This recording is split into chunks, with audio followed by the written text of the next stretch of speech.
ትላንትና በሐዋርያት ሥራ ምዕራፍ 3 ከቁጥር 19 ጀምሮ ያለውን ሐሳብ መከፋፈል ጀምረናል። ያንን ሐሳብ ነው ዛሬ የምንቀጥለው። የምንችል ሰዎች ሁሉ ቆመን ደግመን ይህን ክፍል አንብበን ከዛ እንጸልይና ወደ ትምህርታችን እንገባለን። ሐዋርያት ሥራ ምዕራፍ 3 ቁጥር 19 ላይ ቁጥር 21ን ጨምረን ብናነብ የ1954ቱን ትርጉም ከያዛችሁ አብረን እናንብበው። በጌታ ስም እናነባዋለን። 1-3 እንግዲህ ከጌታ ፊት የመጽናናት ዘመን እንድትመጣላችሁ አስቀድሞም ለእናንተ የመረጠውን ኢየሱስ ክርስቶስን እንዲልክላችሁ ኃጢአታችሁ ይደመሰስ ዘንድ ንስሐ ግቡ፣ ተመለሱ። እግዚአብሔር ከጥንት ጀምሮ በቅዱሳኑ ነቢያት አፍ የተናገረው ነገር ሁሉ እስከሚታደስበት ዘመን ድረስ ሰማይ ይቀበለው ዘንድ ይገባልና፣ አሜን። እንግዲህ ከጌታ ፊት የመጽናናት ዘመን እንድትመጣላችሁ ይላል። እግዚአብሔር ይባርካችሁ። ቁጭ በሉ። ሃሌሉያ። ትላንትና የጀመርነው ርዕስ መንፈስ ቅዱስ ለሁለንተናዊ ታድሶ በሚል ሐሳብ ነው። ታድሶ በሚያስፈልገን ወሳኝ ታይም ላይ እንገኛለን የሚል ሐሳብ ለማንሳት ሞክሬያለሁ። በዘመናት መካከል እግዚአብሔር አምላክ ቤተክርስቲያንን ያድሳል። ከጥንቷ ቤተክርስቲያን ጀምሮ እንዲሁም ደግሞ በቤተክርስቲያን ታሪክ ውስጥ አልፈን ስንመለከት ቤተክርስቲያን የምትገባባቸው ድካሞች አሉ። ስለዚህ እግዚአብሔር ሁሌም ቤተክርስቲያንን እያደሰ እንደመጣ በሰፊው ለማየት ሞክረናል። የ16ኛ ክፍል ዘመን የነበሩ አዳሾች ሉተርን ጨምሮ ከዛም በኋላ በተለይ የፕሮቴስታንት ጀማሪዎች የሆኑ በዚህ በማደስ ስራ ውስጥ ገብተዋል። ከነዚህ መካከል ትላንትና ያነሳሁት አንደኛው 5 ሶላዎች የምንላቸው በጸጋ ብቻ ድነት በጸጋ ብቻ ነው እና የኛ ስራ ውጤት አይደለም። ጸጋ ራሱ የሚለው ምንድነው? ስጦታ ነውና ላልተገባቸው የሚሰጥ ነው። ይሄ ብቻ አይደለም፣ እንዲሁም ደግሞ እምነት ብቻ። ስለዚህ ሰው በክርስቶስ ብቻ አምኖ ይድናል የሚል ሐሳብ አለ በሪፎርሜሽን ታድሶ ውስጥና ሌላው ደግሞ ክርስቶስ ብቻ እንላለንና ስለዚህ ክርስቶስ መካከለኛ ነው። እግዚአብሔርን ከሰው ጋር የሚያስታርቅ መካከለኛ የሆነ ሚዲయేተር፣ ፍጹም ሰው ፍጹም አምላክ የሆነ እንደሆነ እናምናለን። ይህ ብቻ አይደለም፣ ክብር ደግሞ ለእግዚአብሔርም ብቻ እንደሆነ። ስለዚህ ለሰው አይደለም፣ ለቤተ ክርስቲያን መሪዎች አይደለም፣ ለሥራው አይደለም፣ ክብር ለሱ ብቻ እንደሚያስፈልግም አንስተናል። ስለዚህ በእምነት ብቻ ካለን በኋላ አንደኛው አይ ቲንክ ባለፈው የረሳነው አይደው ነው። አንደኛው ቃሉ ነው። የቃሉ ስልጣንነት፣ ቃሉ ብቻ ስክሪፕቸር አለውን፣ ቃሉ ብቻ። ስለዚህ ይሄን ደግመን እንደው ብንለው ደስ ይለኛል። እስቲ ቃሉ ብቻ በሉ። በጸጋ ብቻ፣ በእምነት ብቻ፣ ክርስቶስ ብቻ፣ ክብር ለእግዚአብሔር ብቻ። እነዚህ በጣም ወሳኝ የሆኑ ዛሬ ላይ ይዘን የመጣናቸው ሴቶች ናቸውና እነዚህን ሁሉ ለማደስ የተሄደበት ርቀት ሰፊ ነው። ወደዛ እንገባም ዛሬና ትላንትና ግን ባነሳንበት ሐሳብ ለኛም ያስፈልጋል ታድሶ ብለን ታድሶ ከየት ይጀምራል የሚለውን ክፍል ስናነሳ ቁጥር 19 እና 20 ላይ መጽሐፉ እንደሚል የመታደስ ዘመን እንዲመጣላችሁ ንስሐ ግቡ፣ ወደ እግዚአብሔር ተመለሱ የሚል ነው። ስለዚህ ሁሌም ታድሶ የሚጀምረው ከመመለስ ነው። ይህ ደግሞ መመለስ የመጀመሪያው ፓርት መጸጸት ነው። ሁለተኛው ደግሞ እውነተኛ ለውጥ ማድረግ ነው። በሌላ አማርኛ የንስሐ ፍሬ ነው ብለናል። በማቴዎስ ወንጌል በሉቃስ ወንጌል ምዕራፍ 6 ከ3 ጀምሮ እስከ 17 ያለውን ክፍል ከነቢዩ መጥምቁ ዮሐንስ አገልግሎት አንጻር የንስሐ ፍሬ አስፈላጊነትን አንስተናል። ሕዝቡ፣ ጭፍራዎች፣ ቀራጮች፣ የተለያየ አይነት ማህበረሰቦች ወደ መጥምቁ ዮሐንስ መጥተው ምን እናድርግ አሉ። እሱም ማድረግ የተገባቸውን ነገር ነገራቸው። ስለዚህ የአብርሃም ልጅ መባል ብቻ፣ ተስፋ አለን ማለት ብቻ በቂ አይደለም። ስለዚህ የንስሐን ፍሬ እንዲያሳዩ መክሯል። ትናንትናም ስንጠይቅ ምንድነው ያለው? ራሳችንን ማለት ነውና የንስሐ መንደርደሪያው ራስን ከማወቅ ይጀምራል ብለናል።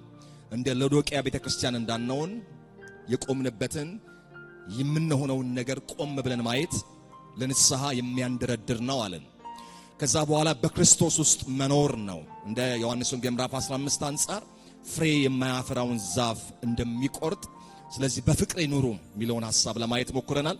መጨረሻ ላይ ይሄ ሁሉ በራሳችን አይቻልም፣ በጸጋው በኃይሉ ላይ መደገፍ ይኖርብናል ብለናል። ዛሬ የምናነሳው ሌላ ሁለተኛውን ሐሳብ ነው። እንደዚህ የሚል በነገራችን ላይ ስለ ታድሶ ካነሳው ምናልባት ትላንት ላልነበራችሁ ሰዎች ታድሶ የሚለውን ቃል ስንፈታ ምንድነው ያልነው?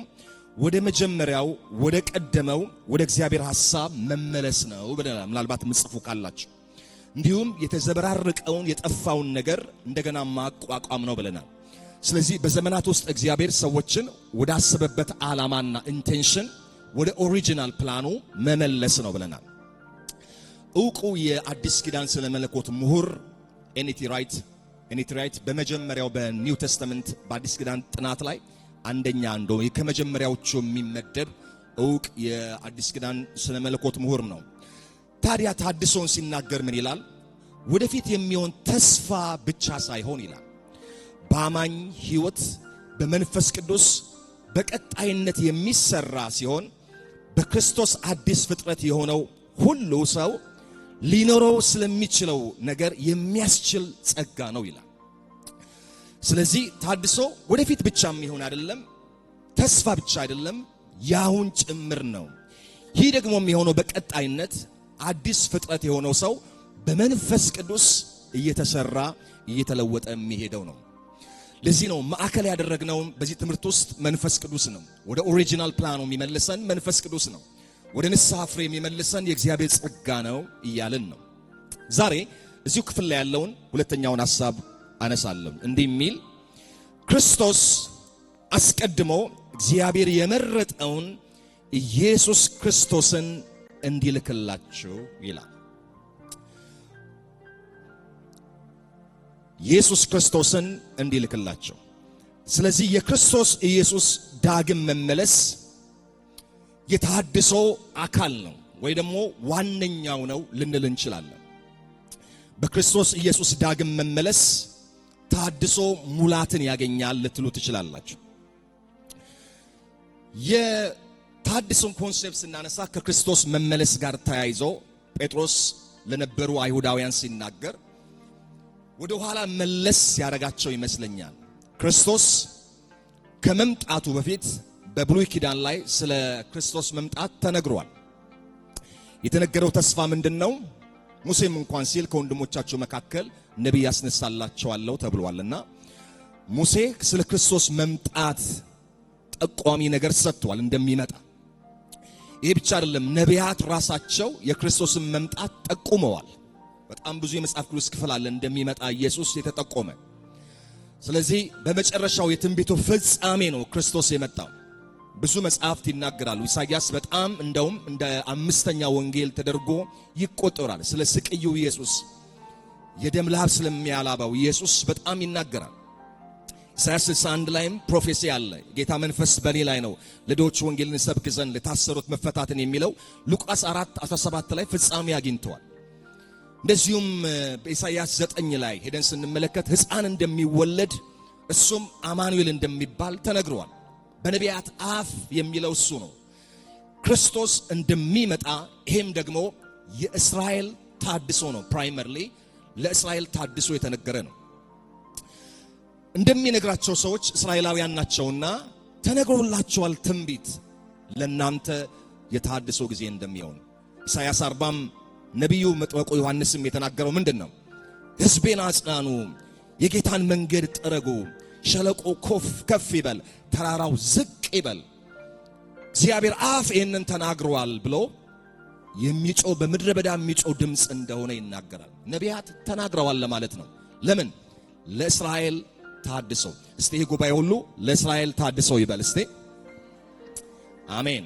ስለዚህ የእስራኤል ታድሶ የእግዚአብሔር የቀደመው ፕላን ነው፣ እቅድ ነው ማለት ነው፣ እስራኤልን የመመለስ። ለምን? እስራኤል በዘመናት መካከል ምርኮ ውስጥ ተወድቅ ነበር። ለምንድነው የተጠራቸው? እንደ ዘጸአት ምዕራፍ 19 ላይ የመንግስቱ ካህን እንድትሆን ተጠርታለች። ዘጸአት 19 ላይ ቁጥር 6 እንመለከት ማለት ነው። ካህን ነበረች እስራኤል። ምን ማለት ነው? ህዝቡን ከእግዚአብሔር ጋር መታስታርቅ ናት። በብሉይ ኪዳን ወንጌል አይመሰከርም። ግን በአናኗሯ እስራኤል የያህዌውን አምላክ ለሌላው ዓለም ታስታውቃለች። ግን በዘመናት ውስጥ ፌል አደረገች፣ አልተሳካላትም። በጣዖት አምልኮ ወደቀች፣ አመነዘረች፣ ሴሰነች ይላል። በዚህ ምክንያት ያጋጠማት ምርኮ ነው። 70 ዓመት በምርኮ ወደቀች። የእግዚአብሔር አጀንዳ ሁሌም ቅድም ያልኳቸው ከውድቀት በኋላ ልክ ኤርምያስ 29 ላይ እንደሚናገር ምንድነው የሚለው? 70 ዓመት በተፈጸመ ጊዜ ጎበኛቸዋለሁ፣ ለእናንተ ማስባትን ሐሳብ ነው ያውቃለሁ። በውድቀት መካከል በፈራረሰ ነገር መካከል እስራኤል በውርደት ውስጥ ሆኖ ንጉሥ ተማርኮ መቅደስ ፈርቶ ምንድነው ፈርሶ ስቲል ግን እግዚአብሔር አምላክ ሕዝቡን እንደማይተው ይናገራል። ዛሬም እግዚአብሔር እንዲህ ነው። በውድቀት መካከል በፈራረሰ ነገር መካከል ተስፋ በሌለ ጭላንጭል ነገር መካከል ሁሌም ለቤተ ክርስቲያን እግዚአብሔር አምላክ ተስፋን ይሰጣል። እስራኤል ወድቃ እንኳን ብትገኝ እግዚአብሔር ስቲል ምሕረት ነበርና በሷ ላይ የተጠራው ስም አለና እግዚአብሔር አምላክ አልተዋት። እንደምታዩት ቃሉ እንደሚናገር ዮሐንስ 1:14 ላይ ምንድነው የሚለው? ቃልም ሥጋ ሆነ ጸጋንና እውነትን ተሞልቶ በእኛ አደረ። ያ የተነገረው ተስፋ ሥጋ ለብሶ መጣ፣ በእኛ መካከልም አደረ። አማኑኤል እግዚአብሔር ከኛ ጋር ተባለ። አሜን። ይሄ መጀመሪያው ተስፋ ነው። ታዲያ ሁለተኛው ተስፋ የትኛው ነው? እንግዲህ ይሄ ኦልሬዲ ያለቀ እኛም የተቀበልነው ነውና የታድሶን አካል ክርስቶስ ጴጥሮስ ያደረገበትን ሐሳብ በጣም እየጸለይኩኝ በጥልቀት ለማሰብ መኮርኩኝና ሁለተኛው ተስፋ ብዬ የምለው አሁን የመጣችዋ የእግዚአብሔር ተስፋ ናት። ስለ ክርስቶስ መምጣትና እንዲሁም ደግሞ በክርስቶስ መምጣት ውስጥ አንድ ነገር ሆነዋል። ኢናጉሬት የተደረገ ተመርቆ የተከፈተ ትልቅ የአዲስ ኪዳን ጅማሬ አለ። በክርስቶስ መምጣት አዲስ ኪዳን ሆኖልናል። አዲስ ጅማሬ ሆኖልናል። የምሕረት ጊዜ ሆኖልናል። ተከፍቷል ማለት ነው። ይሄ በክርስቶስ መምጣት የሆነ ነው። ኦኬ፣ ይሄ ሆኗል።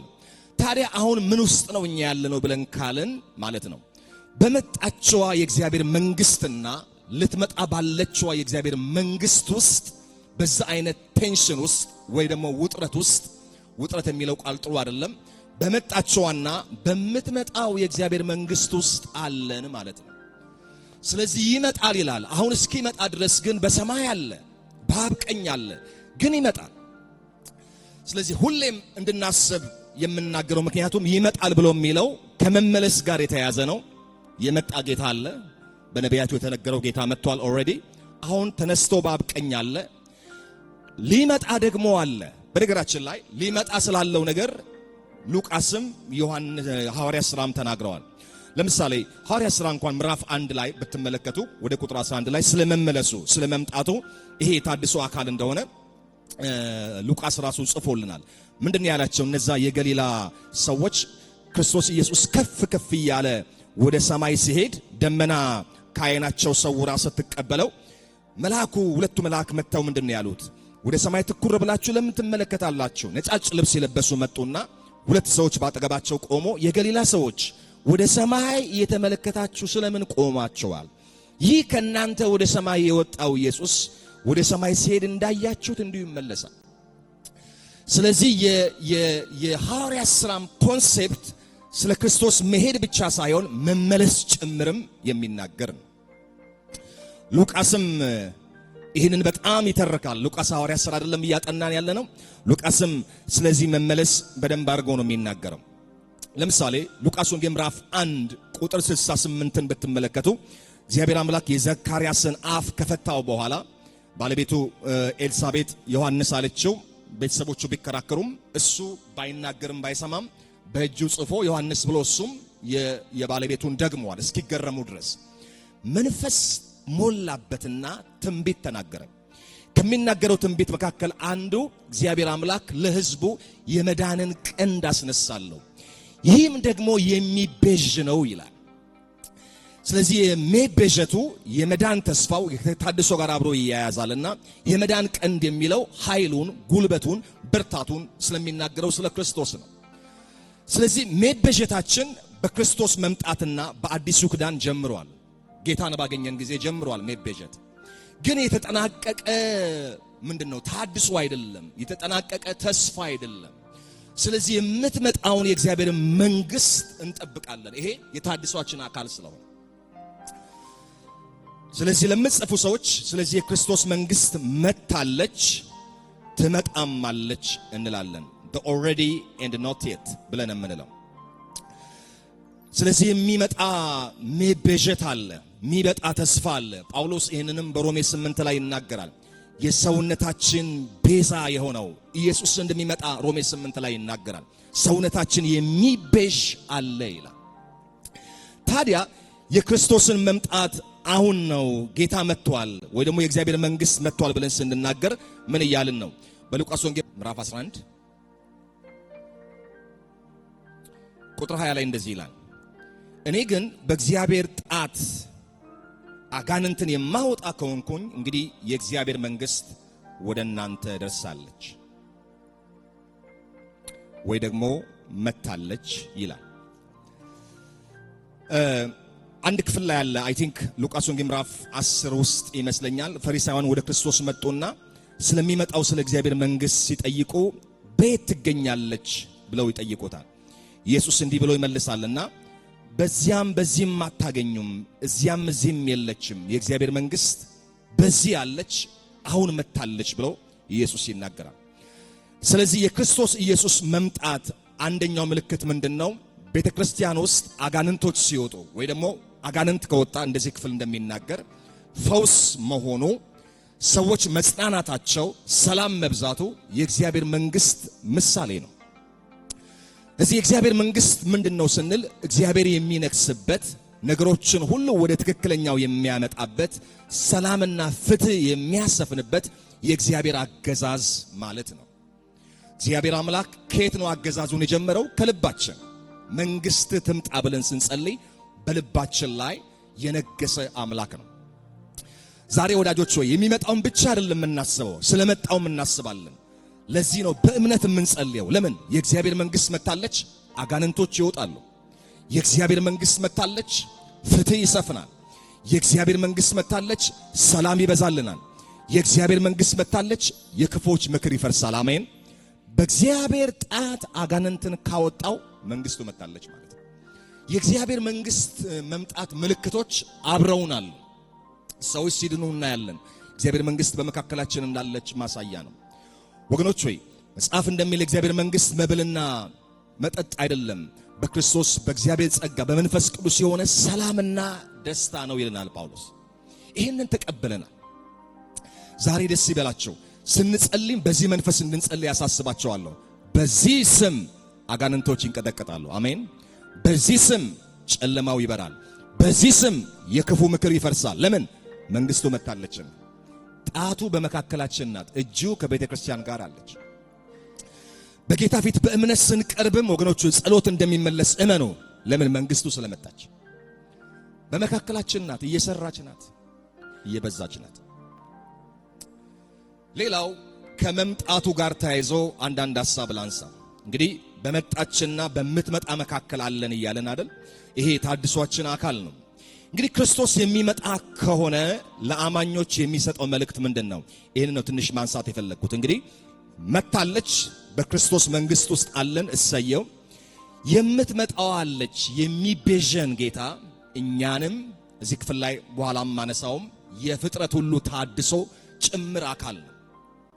ጌታ እኛን በማደስ ፕላን ውስጥ አለና የሚመጣው ጌታ ካለ ድንገት የሚመጣ ከሆነ ሐዋርያቱም ይህንን ከመሰከሩ ክርስቶስ ይመለሳልና ታዲያ ምንድነው የሚሰጠን መልእክት?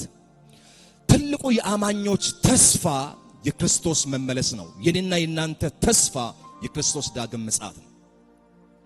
ለዚህ ነው ጳውሎስ ሲናገር በአንደኛ ቆሮንቶስ ምዕራፍ 15 ላይ በዚህ ምድር ብቻ፣ በዚህ ዘመን ብቻ፣ ለዚህ ዘመን ህይወት ብቻ ወይም ለዚህ ጊዜ ህይወት ብቻ ጌታን ተስፋ ካደረግነው ከማንም ይልቅ ምስኪኖች ነን ይላል። ስለዚህ ክርስቶስን በዚህ ምድር ብቻ ኑሮ ተስፋ እናረጋውም፣ ስለሚመጣው ተስፋ እንጠብቀዋለን። ዛሬ በጣም ብዙ ልባችንና አእምሯችን የሚይዙ ነገሮች አሉ ወዳጆች ሆይ። ታዲያ የሚመጣውን የሚጠብቅ ሙሽራውን የሚጠብቅ ሙሽሪት፣ ሙሽራዋን የምትጠብቅ ሙሽሪት በምን አይነት መጠበቅ ውስጥ ነው መጠበቅ የሚገባት? ጸሎት ቡድን የሰጡን ሉቃስ ወንጌል ምዕራፍ 21 የመጨረሻውን ክፍል ባነብላችሁ ሉቃስ ወንጌል ምዕራፍ 21 ቁጥር 27 ላይ ሉቃስ 21:27 ላይ በዚያን ጊዜም የሰው ልጅ በኃይልና በብዙ ክብር በደመና ሲመጣ ይታያል። ይህም ሊጀምር ቤዛችሁ ቀርቧልና አሻቅባችሁ ራሳችሁን አንሱ። ሉቃስ 21 ከቁጥር 27 ጀምሮ ያለውን ያነበብኩት። በዚያን ጊዜም የሰው ልጅ በኃይልና በብዙ ክብር በደመና ሲመጣ ያዩታል። መልእክቱ ምንድነው? ቤዛችሁ ቀርቧልና የምትታደሱበት የክብር ጊዜያችሁ ቤዛችሁ እሱ አሁንም እንደገና የሚታደጋችሁ ወይ ደግሞ ወደ ክብሩ ሙላት የሚወስዳችሁ የሚያከብራችሁ የሚቤዣችሁ የትኛው አይነት ቤዛዎት ነው ብለን ስንል ስለ መዳኑ አይደለም። ሌላው አይነት ክብር የሚሞተው ስጋችን በማይሞተው የሚለወጥበት ሌላ ክብር አለ። ለዚህ ነው በሮሜ 8 ቁጥር 28 ጀምሮ ስታጠኑ አስቀድሞ የመረጣቸውን ነዛን የወሰናቸውን ጠራቸው፣ የጠራቸውን አጸደቃቸው፣ ያጸደቃቸውን አከበራቸው። ስለዚህ በክርስቶስ መምጣት የሁላችንም ምናቀው መልእክት ነውና፣ ግን አሁን ጥያቄው ምንድነው? ሙሽሪት እንዴት ትኑር ነው። በጸደቅንበትና በምንከብርበት መካከል ያለን ሰዎች ነን። ጸድቀናል፣ ድነት አግኝተናል በክርስቶስ ባመንን ጊዜ። ስለዚህ የምንጠብቀው ክብር አለ። የሚሞተው ስጋችን በማይሞተው የሚለወጥበት ሌላኛው አይነት ቤዛዎት ይጠብቀናል። አረ አሜን። ያንን እናፍቃለን። በጳውሎስ አስተምሮ ውስጥ በጣም ትልቅ ስፍራ አለው። አይ ቲንክ በአንደኛ ቆሮንቶስ ምዕራፍ 15 ሙሉውን ሄዳችሁ አንብቡ። እሱን ነው ቤዛዎት ይላል፣ ሌላ ክብር ይላል። ለዚህ ነው ሮሜም 8 ላይ ሊመጣ ካለው ክብር ጋር ሲነጻጸር የአሁኑ ዘመን መከራ ምንም እንዳይደለ ቆጥራለሁ። ታዲያ አሁን ጥያቄው ምንድነው? ወደዛ አይነት ክብር እንዳንገባ የሚያደክሙንን ነገሮች ሉቃስ አንስቷልና እስቲ ወደዛ ነገር እንለፍና ወደዚህ ባለን የመሄድ ሂደት ላይ ስለሚያደክሙን ነገሮች እናንሳ። ሉቃስ ወንጌል ምዕራፍ 21 አሁን ባነበብኩት ሐሳብ ላይ አንድ መልእክት ነው አይደል የሚናገረው? አሻቅባችሁ ራሳችሁን እዩ፣ አሻቅባችሁ እዩ፣ ጠብቁ፣ ተመልከቱ፣ ሬዲ ሁኑ፣ ተዘጋጁ የሚል መልእክት አብሮታል። ቤዛችን የተፈጸመ ቢሆንም ግን የሚፈጸም ነው። ይሄ የአዲስ ኪዳን አስተምሮ ነው። በ21 ላይ እዛው ክፍል ላይ ምዕራፍ 21 ላይ ከላይ ቁጥር 34 ላንብብላችሁ። ምዕራፍ 21 ቁጥር 34 ላይ እንዲህ ይላል፣ ነገር ግን ልባሞች በመጠጥ ብዛትና በስካር ስለ ትዳርን በማሰብ አይክበድ፣ ያ ቀን በድንገት እንዳይመጣባችሁ ለራሳችሁ ተጠንቀቁ። በምድር ሁሉ ላይ በሚቀመጡ ሁሉ እንደ ወጥመድ ይደርስባቸዋልና። እንግዲህ ሊመጣ ካለው ከዚህ ሁሉ ለማምለጥ በሰው ልጅም ፊት ለመቆም እንድትችሉ ስትጸልዩ ሁል ጊዜ ትጉ። ስለዚህ እኒህ ሰዎች ወደ ላይ የወሰደ አንዳንድ ጊዜ መጽሐፍ ቅዱስ ክፍላችን ከዚህ ከሚመጣው ቤዛዎት ጋር ተያይዞ በምድር ላይ በብዙ መድከም አማኝ እንደሚያልፍ የሚያሳይ መልእክት ነው። ይሄ መጠጥ የሚያነሳው ምግብ የሚያነሳው አይ ቲንክ ተምሳሌታዊት ነውና በዚህ ምድር ውስጥ ባለ የህይወት መውጣትና መውረድ ልባችሁ እንዳይከብድ እንዳትዘናጉ፣ በብዙ ሸክም ውስጥ ሆናችሁ ስትኖሩ ፎከስ አታችሁ ስትኖሩ ድንገት መጥቶባችሁ እንዳትተላለፉ ተጠንቀቁ። ወይ በምድር ያለው ህይወት ወጥመድ እንዳይሆንባችሁም ተጠንቀቁ። ወጥመድም ሊሆን ስለሚችል የመልእክቴ ሐሳብ ይሄ ነው በዋናነት ማለት ነውና በዚህ ምድር እንደ አማኝ ስንኖር የምንኖረው በሚመጣው በእግዚአብሔር መንግስት እይታ ውስጥ ካልሆነ እጅግ ከባድ ነው የሚሆነብን ማለት የምንኖረው አንድ አማኝ በእግዚአብሔር መንግስት እይታ ውስጥ ነው የምድር ኑሮ ነው የሚኖረው። ወገኖች በዚህ አይነት ልብ ካልተመላለሰን ምንድነው የሚሆነብን? ሁሉ ጊዜ ነገር ሁሉ እዚህ የሚጠናቀቅ ይመስለናል።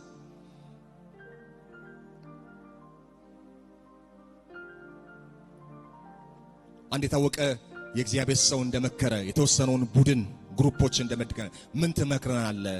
ለኛ ለነዚህ አገልጋዮች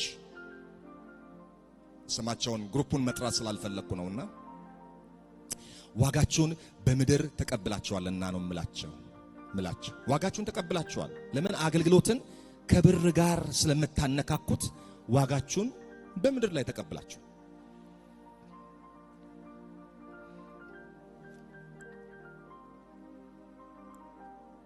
በእግዚአብሔር ዘንድ ሽልማት እንዳለን የምናገለግለው አገልግሎት ለእግዚአብሔር ክብር ብቻ እንደሆነ አገልግሎትን in terms of cash ብቻ የምናገናኝበት ዘመን ውስጥ ገብተናል። ለምሳሌ አንዱ አገልግሎት በቃ ገንዘብ ካለ ብቻ ነው የሚገኘው። ስለዚህ ዋጋችሁን ተቀብላችሁ ስናገለግል እግዚአብሔር ወዳጆች ወይ ገንዘብ ያስፈልገናል። እዚህ ቤተክርስቲያን ያለውን ራዕይ ለማስፈጸም ገንዘብ ያስፈልጋል። የሚያገለግሉትን መደገፍ ተገቢ ነው። ግን ከገንዘብ ጋር ደግሞ ያገናኘን አይደለም። ህይወትን ስንመዝንስ እንዴት ነው? ስናስበው ዛሬ የምንኖረው ኑሮ በሚመጣው በእግዚአብሔር መንግስት እይታ ውስጥ ነው ወይ ወዳጆች? ወይ ይሄ ካልሆነ አስቸጋሪ ነው። ስለዚህ ምንድነው? ጸድቀናል። ታዲያ አሁን ምን ውስጥ አለን? መክበር እየመጣ ነው። አንደኛ ጴጥሮስ ምዕራፍ 1 ላይ ምን ይላል ጴጥሮስ ራሱ? ስለዚህ መዳናችን መቅረቡን ይናገራል። የትኛው መዳን? አሁን የእግዚአብሔር መንግስት ስላገኘንበት ወይ ደግሞ ስለዳንበት የዘላለም ህይወት ስላገኘንበት መዳን አይደለም። በሰማይ የቀረልን መዳን የትኛው ነው ብለን ስንል የምንከብርበት ጌታን ምን መስልበት ያ ጊዜ አለ። ለምንድነው ያን የምናፍቀው? አሁን የመጣው መንግስት የተገለጠው እውነት አለ። በርግጥ ግን መከራው አለ፣ ስቲል ሐዘን አለ፣ ስቲል ስቃይ አለ በወደቀ ዓለም ስላለ። ለዚህ ነው ሙሽራው የሚናፍቅ መንፈስ እንዲኖረን ና የሚል ያንን ጌታ ና የሚል መንፈስ እንዲኖር ቤተክርስቲያን ልትዘጋጅ ያስፈልጋል። በጣም እውነት እንነጋገር። አእምሮአችንን የያዘው ልባችንን የያዘው የዚህ ምድር ጉዳይ አይደለም ወይ? እኔን ጨምሮ ፕላናችን እቅዳችን ሁሉ የዚህ ምድር አይደለም ወይ? በእውነት ከእግዚአብሔር መንግስት ጋር አብሮ የሚገናኝ ነው ወይ ብለን እንፈትሽ። ቤተክርስቲያን ድንገት ልትነጠቅ ትችላለች። እኔ ያወራውም ሊሆን ይችላል። ግን ተዘጋጅተናል ወይ? ጊዜውና ሰዓቱን አታውቁምና ንቁ ይላል። ልብሳቸውን በደሙ ያነጹ ያጠቡ እነዛ ለዛ መንግስት የተዘጋጁ ናቸው። በምን እንንቃ? አሁን አንድ አማኝ በጸደቀና በከበረ መካከል አለ ብያቸዋለሁ አይደል? ቅድስና የምትለዋለች መሐሉ ላይ ድነናል። የምንከብረው ሌላ ሌቭል አለ ጌታን ምን መስልበት። በመሃል ግን ቅድስና አለ። ለኔ ቅድስና ባጭር ቃል ከእግዚአብሔር ባህሪ ጋር መመሳሰል ነው። ስለዚህ እሱን የሱን ፓርት ያንን ባህሪውን እየለበስን መሄድ ቅድስና ነው። ስለዚህ የዳነ ሰው ሌላ ሁለተኛ መዳን ሌቭሉ የትኛው ነው ካልን የአባታችንን መልክ የታላቁ ወንድማችን የክርስቶስን መልክ የያዘን። ለዚህ ነው አንዳንዶች ተጠንቀቁ ለአንዳንዶች መሰናክል ትሆናላችሁ ይላል ክርስቶስ በሉቃስ ወንጌል አስተምሮው ላይ። ለአንዳንዶች የመሰናከያ ምክንያት እንዳትሆኑ፣ የመውደቅ ምክንያት እንዳትሆኑ። ሰዎች ይቅርታ ሲጠይቁ ምህረት ሲጠይቁ እምቢ እንዳትሉ። የሰባት ጊዜ ሰባቱን መልቲፕሊኬሽን እናውቃለን። 400 ምናምን ጊዜ በቀን ውስጥ ምህረት እንድናረግ። በቶ ቢጠይቃችሁ ምህረት ለመስጠት እምቢ አትበሉ ይላችሁ። ስለዚህ ምህረት የማድረግ አንዱ እኮ የክርስቶስ ባህሪ ነው እየተላበስን የምንሄደው።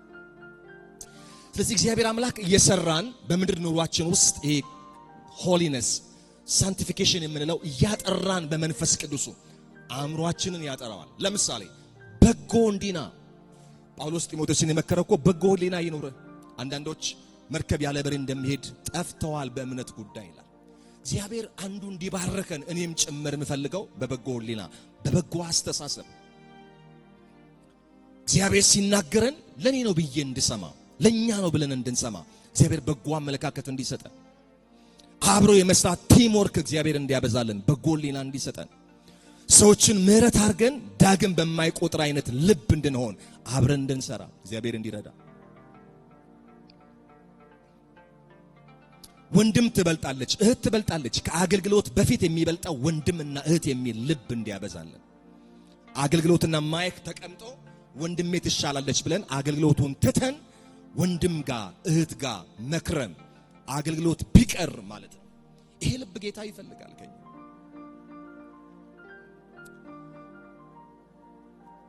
ግን ጉዳዩ ለመሰራት ፈቃደኛ ነን ወይ? መጽሐፉ እንደሚል አንድ ወንድም አንድን ሰው ከምታሰናክሉ የድንጋይ ወፍጮ በእናንተ አንገታችሁ ላይ ሆኖ ብትወረወሩ ይሻላል ይላል። ወደ ጥልቅ ንግግራችንም ተግባራችንም አካሄዳችንም ለሰዎች የመዳኛ ወይ የመውደቂያ ምክንያት ይሆናል። ወገኖች ይሄን ምላችሁ ላስጨንቃችሁ ሳይሆን መንፈስ ቅዱስ በሥራ ላይ ነው ቤተክርስቲያን ላይ። አሁን ከክርስቶስ ጋር ያመሳሰለን መልኩን እንድንይዝ ፈልጓል። ያ መልክ አሁን የሚደረግ ነው። ይህንን ሰዎች ሲያዩ ወንጌል ሳትሰብኩ ከሩቅ ይጣራል መንፈሱ።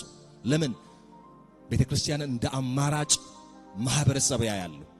እኔ እኮ ሮጬ በመጣ ፍቅር እዚህ ያገኛለሁ፣ ሮጬ እኮ እዚህ በመጣ ከዘረኝነት እሸሸጋለሁ፣ ሮጬ በመጣ የሚያቅፉኝ የሚጸልዩልኝ የሚሸከሙኝ ወገኖች ያገኛሉ ብለው እንደ አማራጭ ማህበረሰብ ቸርችን ያያውታል። ወገኖች አማራጭ ማህበረሰብ ነን ወይ ነው? ከኔም ጭምር በምድር ኑሯችን ከብዶን ወጥመድ እንዳይሆንባችሁ ድንገት የመምጫው ጊዜ እንዳይሆን አሁን ጌታ በመንፈስ ቅዱስ ቤተክርስቲያንን አእምሮአችንን ልባችንን ስጋችንን ሊያጠራ ፈልጓል። ስለዚህ ስጋም ነፍስ መንፈስ ጭምር ነው የሚድነው። ሁለንተናችሁ ይቀደስ። የማይቀደስ ፓርት የለም። ስጋ ነፍስ መንፈስ። ስለዚህ ነው የሰው አእምሮ ባትል ፊልድ ነው። ታውቃላችሁ አእምሮአችን የጦርነት ሜዳ ነው። ብዙ ጊዜ አውርቻለሁ መሰለኝ ይሄንን ነገር። በአንድ ሰዓት ውስጥ እስከ 3000 ኦልሞስት ቶት በአእምሮአችን ክሮስ ያደርጋል። ከ2300 እስከ 3000 ሐሳብ ክሮስ ያደርጋል። በቀን ከ60 እስከ 80 ሺህ ነው። እዚህ እንኳን ተቀምጠን አእምሮአችን ይሄዳል። እየጸለይንም ሊሄድ ይችላል። ክፉ ሌላ ነገር አይደለም የሚጠቀመው። አእምሮን የባትል ፊልድ የጦርነት ሜዳ ያደርገዋል። በአእምሮአችሁ መታደስ ተለወጡ፣ ይህንን ዓለም አትምሰሉ። ለወንድሜ ለእህቴ በጎ ሕሊና እንዲኖረን። በሌላ መልኩ ደግሞ እዛው ላይ ጢሞቴዎስ ላይ ክፍሉን ማሰጣችሁ ከጊዜ አንጻር ነውና አንዳንዶች ደግሞ ተወክተዋል ይላል። በዚህ ዓለም ምክንያት በገንዘብ ፍቅር ተወክተዋል። ተወክተዋል ሲል እኔ ሰይፍ ነው የሚታየኝ አእምሮ ላይ ወክተዋቸው ወድቀዋልና ይላል። አንዳንዶች ይህንንም ዓለም መርጠው ሄደዋልና። እናንተ የገንዘብ ፍቅር ለካስ እንደ ሰይፍ ነው፣ ሩጫችሁን የሚያስገታ ነው። ብዙ ሰዎች በጣም በእግዚአብሔር ጸጋ ኃይል ወደዚህ ከተማ የገቡ አሉ። ትልቅ የእግዚአብሔር ክብር ተሸክመው ኃይል ተሸክመው በሆነ መንገድ ጠላት ጠልፎ መጣል ይፈልጋል። በሆነ መንገድ በሆነ ነገር ይዞ በጣም ትልቅ እግዚአብሔር የሚሰራባቸው እግዚአብሔር ሰርቶባቸው የመጡ ከፍ ሲሉ የሚያወርድ ሲጸለይ ነበር መጀመሪያው ቀን ላይ። በቃ ወጣን ስንል የሚያወርድ ነገር። ለምን? መንፈስ ቅዱስ እኮ አብሮን አለ ወዳጆች ሆይ። ከፈቀድንለት በእግዚአብሔር ቃል አስተሳሰባችን ይቀይራል። ስለዚህ መጽሐፍ ቅዱስ በቀል የኔ ነው ብሎ ካለ በቀል የሰው አይደለም። ክፉን በመልካም አሸንፍ በክፉ አትሸነፍ ብሎ ካለው ያስተሳሰብ ለውጥ ነው። ያስተሳሰብ ለውጥ ከእግዚአብሔር መንግስት አመለካከት ጋር መሄድ ነው። ያ ጊዜ ላይ መንፈስ ቅዱስ ደስ ይሰኛል፣ እግዚአብሔርም ይከብራል ወዳጆች ሆይ። አሁን በዚች መሃል ውስጥ ምን ያህል እንፈቅዳለን? እግዚአብሔር ላመሳስላችሁ እያለ ነው። አመሳስለው ያንን ቀለም ብሉ ከሆነ ወይ ደግሞ እርሳስ ቀለም ከሆነ የሆነ ፓርት ላይ ካልመጣላችሁ አመሳስለው ይባላል።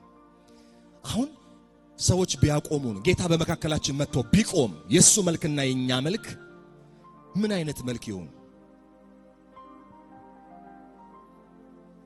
ዝብርቅርቅ ያለ መልክ፣ ዲስኦርደር የሆነ የእግዚአብሔር ፕሮግራም ወደዛ ዓላማ መመለስ ነው ወዳጆች። ያማ ጌታ እኮ ሲመጣ እኛ ተለውጠን እኮ ራሱ የሚቀይረን ነው። በቅጽበት የምንቀየርበት ነው። በቃ ምን እንደሚሆን አናውቅም ይላል አንደኛ ዮሐንስ መልእክት ምዕራፍ 3 ላይ ምን እንደሚሆን አናውቅም፣ ዲቴሉ አልገባንም፣ ግን እሱን እንድንመስል እናውቃለን። ጌታ ለዘላለም ይባረክ። ወገኖቼ በእውነተኛ ለውጥ እመኑኝ፣ ሰዎችን ከሩቅ ወደ እግዚአብሔር መንግስት እንዲመጣ ይጣራል የክርስቶስ ወንጌል። እግዚአብሔር በዚህ መንፈስ ይሙላን። አስተሳሰባችን የሚቀይርበት ልባችን የሚቀይርበት ሞመንት ያርግልን። በቃ ያርግልን። ወዳጆች ሆይ ክፉ ሌላ አይደለም የሚልከው ሐሳብ ነው። በዛ ትራፕ ያደርገናል፣ ይዘናል፣ እንዳንንቀሳቀስ ያደርጋል። በተለይ በዚህ ምድር ነገር በዚህ ምድር ኑሮ ያደክማል አይደል? አይናፍቅም የጌታ መምጣት። ጸልየንም እንደገና ጥያቄ ይመጣብናል። በጌታ ፊት ጮኸንም ከመልስ አንወጣም። ለምን? በወደቀ ዓለም አለ። ስለዚህ እንደዛ አይነት ሰው እንዳንሆን ለኔም ስንጸልይም በኋላ እንድንጸልይ ማቴዎስ ወንጌል ምዕራፍ አይ ቲንክ 22 ላይ ያለውን ሰው ታስታውሳላችሁ አይደል? ንጉሥ ለልጁ ሰርግ ያዘጋጀን፣ መንግስት ሰማያት ለልጁ ሰርግ ያዘጋጀን ትመስላለች ይላል። ንጉሥ ሄደና እሱን የመሰሉ ባሪያዎችን ጠራ። እንዲጠሩ ባሪያዎችን ላከ ነው የሚለው።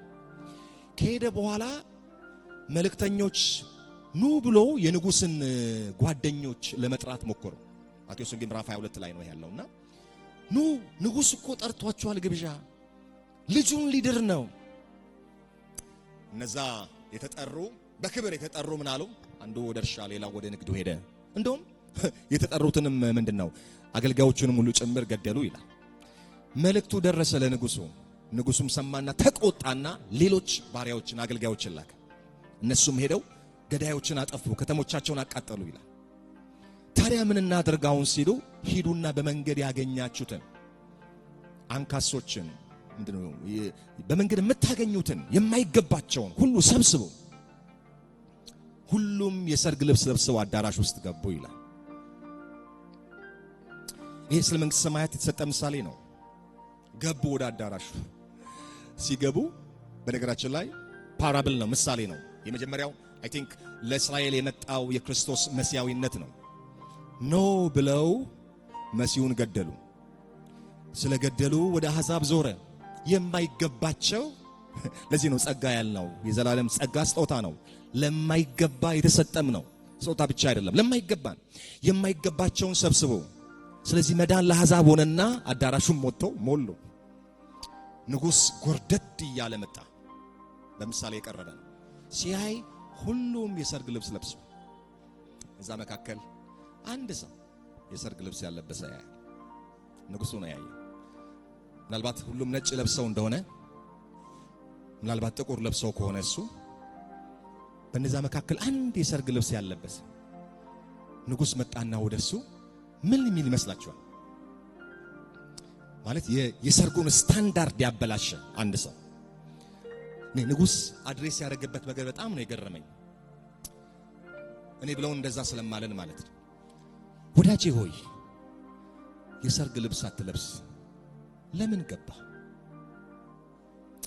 እናንተ ወዳጄ ሆይ የሚባል አይደለም። አንተ አመፀኛ፣ ክፉ፣ ቀራጭ ሰርጌን ልታበላሽ የገባ ማለት ሲገባው ወዳጄ ሆይ ለምን የሰርግ ልብስ አትለብስ ወደዚህ ገባ? ምላሽ ነው የፈለገው። ለምን እንደገባም ያውቃል። ግን ወዳጄ ያለው በፍቅር ልብ የሚጠራ ለቤተ ክርስቲያን መስዋዕት ሆኖ የሞተ ስቲል የፍቅር ድምጹን ያሰማል። ነይ ና እያለ ይህን ያረጀውን የቆሸሸውን ልብስ ለመቀየር ይጣራል። ግን ምን ይመስላችኋል የዛ ሰውዬ መልስ? ዝም አለ ይላል። ዝምታ ነበር እንደ መልሱ?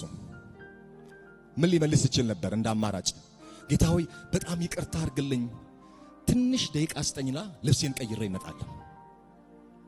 እባክህ እንድገዛ ፍቀድልኝ፣ ገንዘብ እኮ ስላልነበረኝ ነው። እባክህ አንተ ንጉሥ አይደል ገንዘብ ስጠኝ ቢለውስ? የለኝም ቤቴ፣ እንደነሱ መልበስ እኮ አልችልም፣ የለኝም። አይ በቸልተኝነት ነው ማድረግ እችል ነበር፣ ቤቴ ነበረኝ፣ ግን ትንሽ ደቂቃ ትሰጠኛለህ? ሮጬ ሄጄ ብመለስ አላለም። ዝም አለ።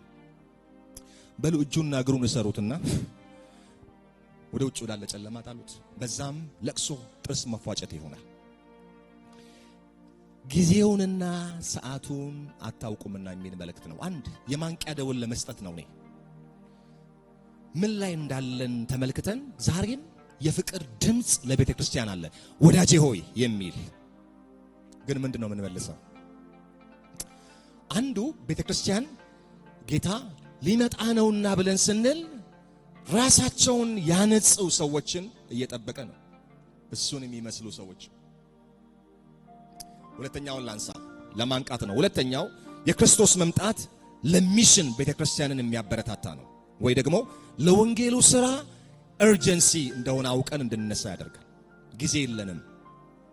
የክርስቶስን መምጣት የሚያፋጥን አንደኛውና ዋናው ነገር ወንጌል ነው። እስቲ ሁሉ ሰው ወንጌል ይበል። ወንጌል ነው። ለምን ዘገየ ጌታ ካልን ብዙ የመጽሐፍ ቅዱስ ክፍሎች አሉት። ሁሉ ወደ መዳን እንዲደርስ ነው። ምንድነው የእግዚአብሔር ትልቁ ፕላን? ሰው ሁሉ በክርስቶስ መጠቅለል ነው። አረ አሜን። ወንጌል ነው። እግዚአብሔር ይባርካችሁ። ከጀርባ ወንጌል የምትሰሩ ሰዎች እዚህ ውስጥ በጣም አውቃለሁ። ፐርሰናሊም ማቃችሁ ሰዎች አላችሁ። ፊት ለፊት ሳትወጡ ለብዙ ሰዎች መዳን ምክንያት የሆናችሁ እግዚአብሔር ጸጋ ያብዛላችሁ።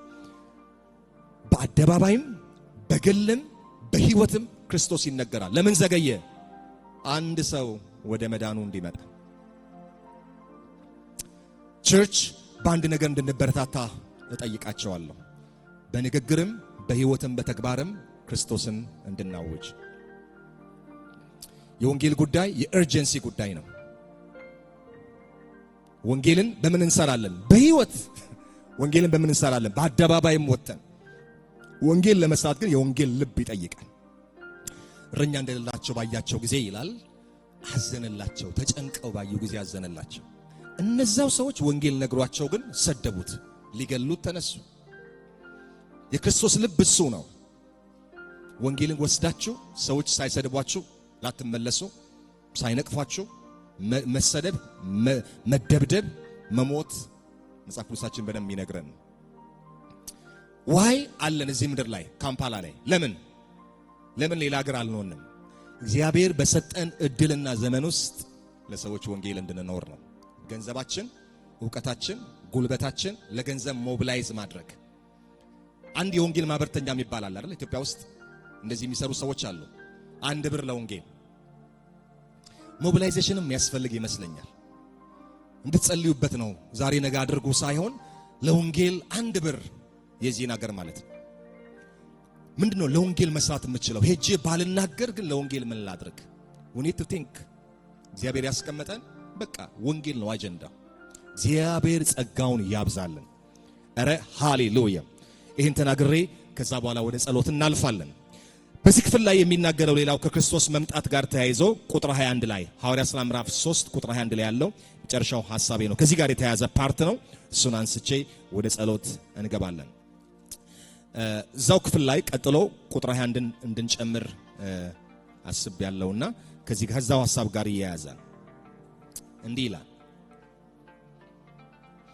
እግዚአብሔር ከጥንት ጀምሮ በቅዱሳን ነቢያቱ አፍ የተናገረው ነገር ሁሉ እስከሚታደስበት ዘመን ድረስ ሰማይ ይቀበለው ዘንድ ይገባል። ስለዚህ እስከሚታደስበት ዘመን፣ ነገር ሁሉ እስከሚታደስበት ዘመን። ስለዚህ የክርስቶስ መመለስ የፍጥረት ሁሉ ታድሶ ነው። ይሄ ሪክሬሽን። ስለዚህ እኛ ብቻ አይደለንም፣ ፍጥረትን ሁሉ በማደስ ፕላን ውስጥ እግዚአብሔር አለ፣ ጌታ አለ ማለት ነው። restoring all the things። እኛ የመጀመሪያው እግዚአብሔር አጀንዳ እኛ ብቻ አይደለም፣ ፍጥረት ሁሉ ጨምሮ። ዮሐንስ ወንጌል ነው ዮሐንስ ራእይ የመጨረሻው ክፍል ላይ ምዕራፍ 22 ላይ ወደ ሕይወት ዛፍ እንዲደርሱ ይላል። ስለዚህ የእግዚአብሔር ዓላማ ምንድነው? በራእይ ምዕራፍ 22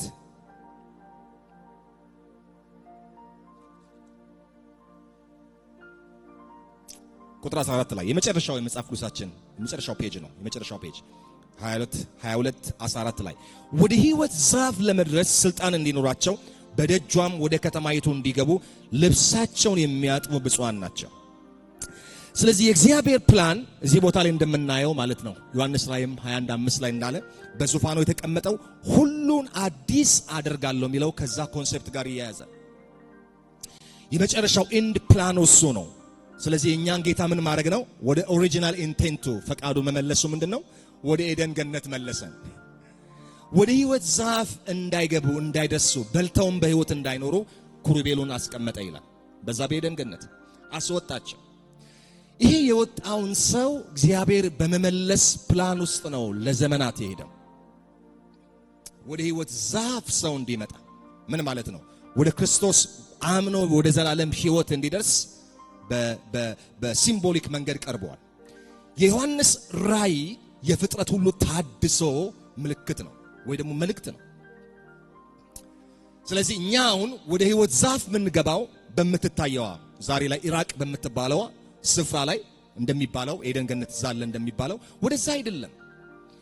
ወደ ክርስቶስ ኢየሱስ ፍጹም ሙላት ለመድረስ ለመግባት እሱ ነው፣ ኢየሱስ ነው ሕይወት። ስለዚህ ሁሉን በማደስ ፕላን ውስጥ እግዚአብሔር አለ። ምንን ያድሳል? ፍጥረትን ያድሳል። ሮሜ 8 ላይ እናንብበው። አስቸገርኳቸው። ሮሜ 8 ላይ ታዲያ ለምንድን ነው ፍጥረትን ማደስ ያስፈለገበት? ሮሜ 8 ይነግረናል። 8:18 ላይ ለኛም ይገለጥ ዘንድ ካለው ክብር ጋር ቢመዛዘን የአሁኑ ዘመን ስቃይ ምንም እንዳይደለ አስባለሁ። የፍጥረት ናፍቆት የእግዚአብሔር ልጆች መገለጥን ይጠባበቃል። ፍጥረት ለከንቱነት ተገዝቷል፣ በተስፋ ስላስገዛው ነው እንጂ በፈቃዱ አይደለም። ተስፋውም ፍጥረት ራሱ ደግሞ ከፍጥረት ባርነት ነፃ ወጥቷል፣ ለእግዚአብሔር ልጆች ወደሚሆን ክብር ነፃነት እንዲደርስ ነው። ፍጥረት ሁሉ እስካሁን ድረስ አብሮ በመቃተትና በምጥ መኖሩን እናውቃለን። እርሱም ብቻ አይደለም፣ ነገር ግን የመንፈሱ በኩራት ያለን ራሳችን ደግሞ የሰውነታችን ቤዛ የሆነውን ልጅነት እየጠበቅን ራሳችን በውስጣችን እንቃትታለን። በተስፋ ድነናልና። ነገር ግን ተስፋ በሚደረግበት ነገር ቢታይ ተስፋ አይደለም። የሚያዩንን ማን ተስፋ ያደርገዋል? የማናየውን ግን ተስፋ ብናደርግ በትዕግስት እንጠብቃለን። አሁን ደግሞ መንፈስ ድካማችንን ያግዛል። አሜን። ፍጥረት በምጥ ውስጥ አለች። እረ የጌታ ያለ በወደቀ ዓለም ውስጥ ስላለን ማለት ነው። ፍጥረተኛ ብቻ አይደለም፣ ፍጥረት ራሱ እረ መዋለድ ፈለገ ማለት ነው። መውጣት ፈለገ፣ በምጥ ውስጥ አለ። ይሄ ራሱ የወደቀው ዓለም፣ የተረገመው ዓለም፣ ገንዘብ ለማግኘት ኑሮ ለመኖር ጭንቅ የሆነ በበሽታ በችግር በብዙ ፕሮብለም የያዘን ይሄ ዓለም ራሱ በቃ መላቀቅ ፈልጓል። የማን የጌታን መምጣት ሪስቶሬሽን ፈልጓል። ለዚህ ነው በዙፋኑ የተቀመጠው ሁሉን አዲስ አደርጋለሁ፣ ሰማይ ምድር ሁሉ ይጠቀለላል፣ ለውጣለሁ ጌታ። ይሄ ታዲያ ምንድነው የሚያመላክተን? ለካስ እግዚአብሔር አሁንም አይደለም ለካስ እኛ ይቅርና ፍጥረትን ሁሉ ጨምሮ ጌታ ፕላን ካደረገ ነገርን በማደስ ነገርን በመለወጥ እግዚአብሔር ስራ ውስጥ አሁንም አለ። መንፈሱ አሁንም በስራ ላይ ነው። እግዚአብሔር አምላክ ዛሬም ያረጀን ነገር የከረመን ነገር ለእናንተ አይለወጥም፣ ይሄ አይቀየር የምትሉትን ነገር እግዚአብሔር በመንፈሱ ኃይል አድሰዋል። ለምን? መንፈስ ድካማችንን ያግዛልን። እግዚአብሔር መንፈስ አለ በቤተ ክርስቲያን ውስጥ። ለፍጥረት የሚጨነቅ አምላክ ላንተ እኮ የሚጨነቅ አምላክ ነው። ላንተ የሚያስብ አምላክ ነው። ባንተ ጉዳይ ጣልቃ የሚገባ እውነት ነው። በዙፋኑ የተቀመጠ ሁሉን አዲስ ያደርጋል፣ ፍጥረትን ሁሉ ያድሳል። አዲስ ሰማይ አዲስ ምድር ይላል መጽሐፉ እንደሚናገረው። እሱ ሌላ በጣም የሚገርም አይነት ትምህርት ነው። አሁን አንስቼ ጊዜያችሁን ልወስድ አልፈልግም፣ ግን አንድ ነገር ልላችሁ ነው። እግዚአብሔር ዛሬም ነገርን ያድሳል። በማደስ ህይወትን በማደስ ቤትህን በማደስ አእምሮህን በማደስ ነገርን በማደስ ፕላን ውስጥ ጌታ አለ። አይደለም ላንተ ለፍጥረት ሁሉ የሚጨነቅ እግዚአብሔር ነው። ሪስቶርም ያደርግ ይፈልጋል። እነሱም ተጨንቀዋል፣ ግልግል ፈልገዋል፣ ምጥ ውስጥ አሉ። ወዳጆች ሆይ ይሄን እንድታስቡ ፈልጋለሁ። እግዚአብሔር ሁሉም በማደስ ፕላን ውስጥ ካለ እኛንስ መቀየር አይችልም? እኛን መለወጥ አይችልም? እኛን ነገር መቀየር አይችልም? ለጌታ ቀላል ነው። ቅድም ጸሎት ላይ እየሰማን ነው። ለሰው የማይቻል ለሱ ግን ይቻላል። በጸጋው ብርታትና ኃይል እንቆማለን። በጸጋው ብርታትና ኃይል አቅም እናገኛለን። ለታድሶ ዛሬም አልዘገየም። ለፍጥረት የሚጨነቅ ላንተ ከዛ በላይ የሚጨነቅ አምላክ ነው። ለህይወት የሚጨነቅ አምላክ ነው። እስቲ ነገሬን አዲስ ያደርገዋል በሉ። እስቲ በሉ፣ ቀኝ እጃችሁን ከፍ አድርጉና ህይወቴን አዲስ ያደርገዋል በሉ። ለነገሬ ጌታ ይጨነቃል በሉ። እስቲ ሃሌሉያ።